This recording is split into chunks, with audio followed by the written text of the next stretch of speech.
On this day, the how-to guy received a new toy in the mail. And since the rain was upon us, we needed to get to 2 different locations very quickly.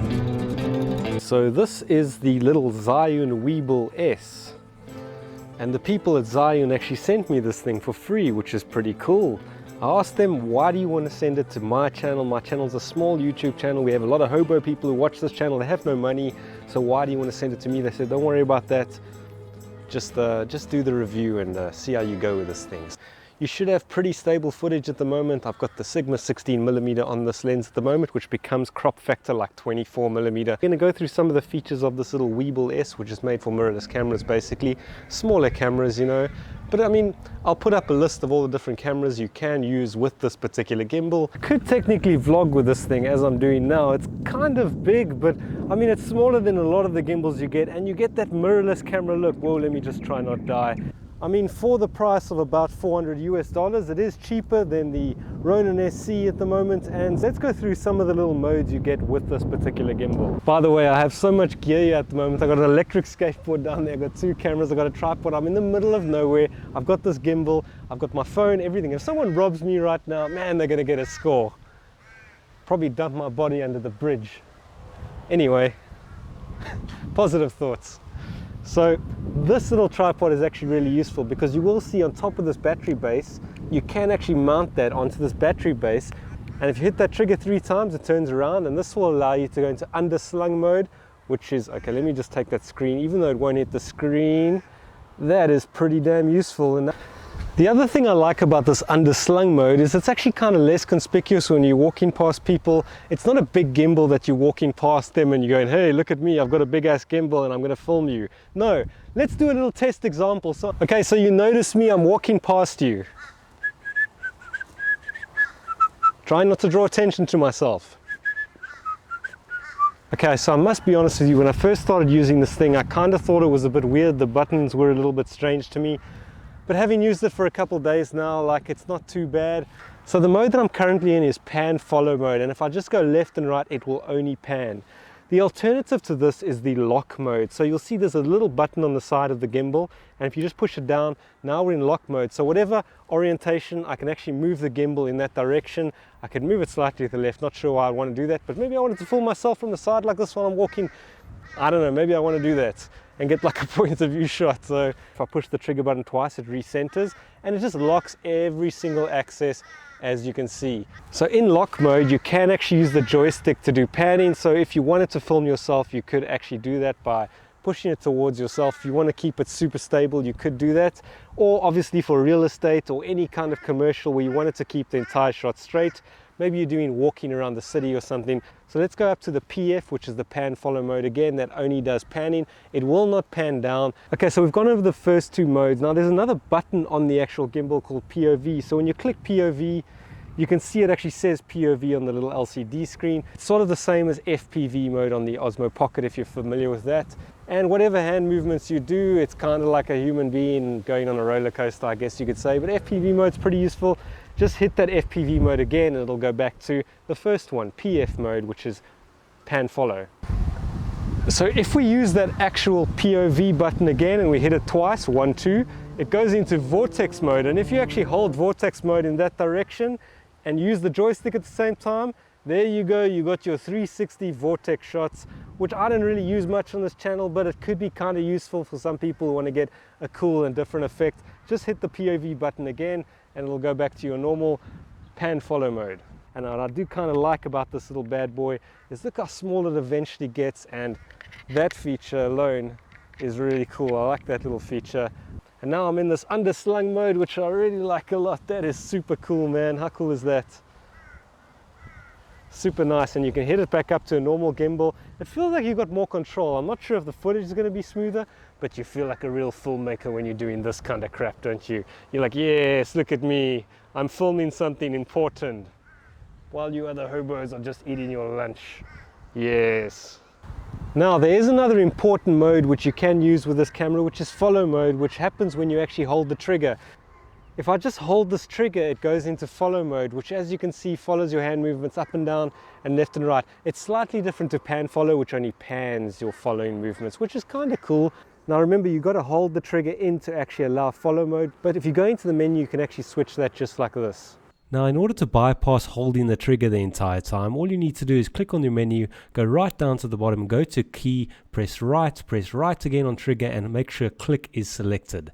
But what other features does this gimbal have? Well, a small OLED screen to customize things, a 4-way joystick and the ability to lock the 3 different axes, lithium batteries and a focus or zoom control wheel. Balance in the Weebil-S is no different to any other gimbal, simply move the camera around until it sits nicely on those 3 axes. In the actual box you'll get the gimbal, the quick release plate, the screw-on tripod, the battery charger, the riser plate and some cables for all the different camera types. That's still quite a small compact vlogging setup. A little bit bigger than the Osmo Pocket, I'm not going to lie, but you know, you could technically vlog with this thing. And remember, there is one final mode and that's Go mode. Now, if you actually hold in this little function button on the top left, you will see this little LED screen at the bottom say Go on it, which means it's Go mode. So if you hold the function button, this will give you a really fast and really accurate whip pan movement. You can see how quickly the thing's responding. It's sort of like follow mode, but it's like on steroids. So if you wanted to do some whip pan shots from across the room and sort of do, I don't know, what all the regular YouTubers do, you could actually do that with that Go mode stuff. One other nice feature about this gimbal is when you're actually done with it, it does actually fold up to be pretty darn small. I don't think you're going to find a gimbal for a mirrorless camera that has this kind of profile when it's folded up, and this will easily slot into the side of your backpack. An easy thing to carry, and you've got pretty good stable footage, so that's a pretty nice feature. I like that, and I do like these little locks on the access, and the quick release plate's really nice too, so pretty good overall setup.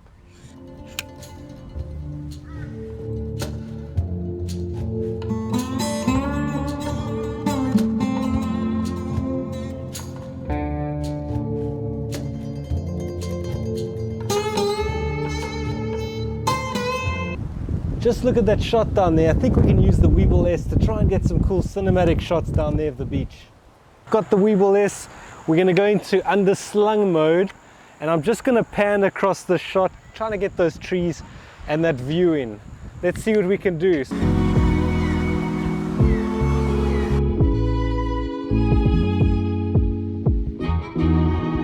Because while this might not be the smoothest gimbal in the world that I've ever used, it's still much better than using a Sony camera out the box. Sony cameras do not have good IBIS, so you kind of need a gimbal. Unless you're doing like really steady shots, just hand holding stuff. This thing has IBIS, but it's not that good, to be honest. Yeah, without this gimbal, your shots aren't going to be that great. Okay, so there's a great shot of the rocks here and a good time to use the underslung mode. Let's see if we can get a nice shot.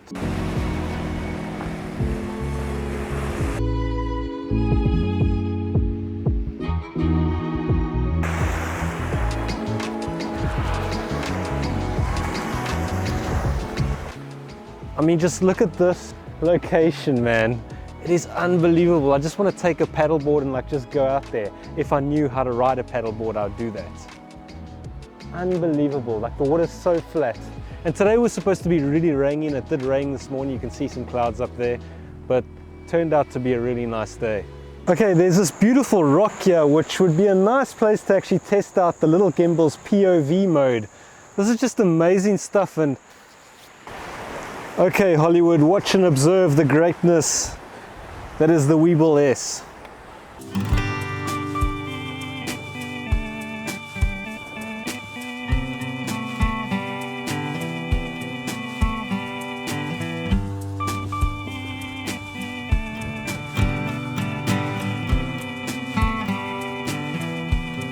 Good tip for you, and this is true of anything really, if you're doing photography or video filmmaking. Literally go and check your footage after you've done it. I mean, you might not get every single shot, but what I like to do is actually look through the EVF because it's just a bit better than this little back screen. I like to play the footage back and then I can actually frame up and just check the exposure and go, yeah, that is gonna look pretty darn good. I'm pretty happy with that. So what do I actually think about the Weebil-S? Is it worth spending like $400 US on? Considering the Ronin SE does pretty much the same as this thing, and I mean, it's a little bit cheaper. They are competing with DJI, these guys. It's not a bad little gimbal.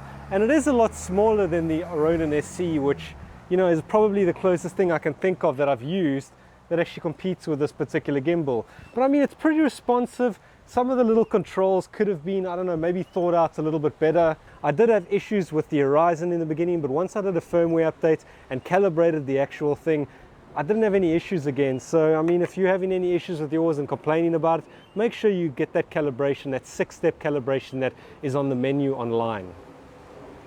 By the way, if you want to subscribe to the channel, I would appreciate it, and maybe hit a like or leave a comment on the video. And don't subscribe unless you're actually going to watch the channel.